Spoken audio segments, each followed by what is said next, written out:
નમસ્કાર. ઘણા લોકોનો પ્રશ્ન છે કે પોલીસ ઘણીવાર તેમની સાથે અભદ્ર વ્યવહાર કરે છે, ગાળો બોલે છે, તેમની બેઇજ્જતી કરે છે, તેમને સરખો જવાબ નથી આપતી અને તેમની સાથે કોઓપરેટ પણ નથી કરતી. તો શું પોલીસ પાસે એવો કોઈ અધિકાર છે? આવું ઘણા લોકોએ પૂછ્યું છે, તેથી જ આ વિડીયો બનાવું છું.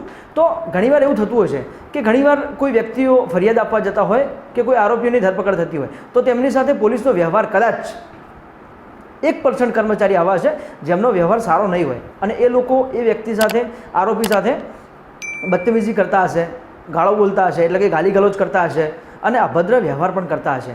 તો શું પોલીસ આવું કરી શકે? પોલીસ જોડે એવો કોઈ પાવર છે કે આવું કરી શકે?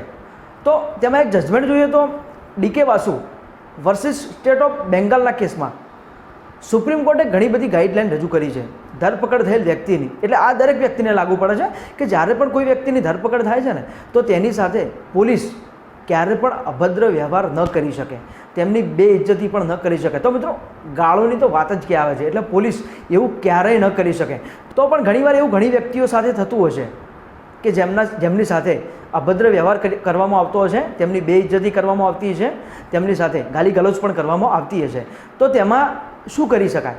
તો ગાલી ગલોચ માટે પોલીસ વિરુદ્ધ તમે શું કરી શકો? તો આ નોન કોગ્નિઝેબલ ઓફેન્સ છે, તો તે કોર્ટ દ્વારા ગુનો દાખલ થશે.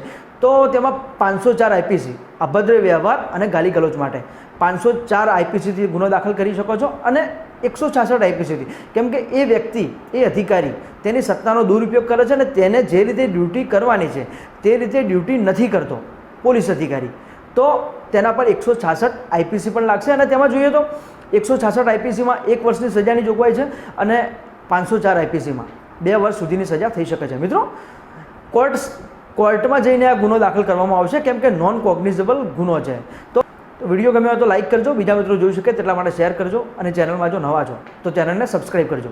મળીએ નવા વિડીયો સાથે, નવી માહિતી સાથે. જય હિન્દ, જય ભારત.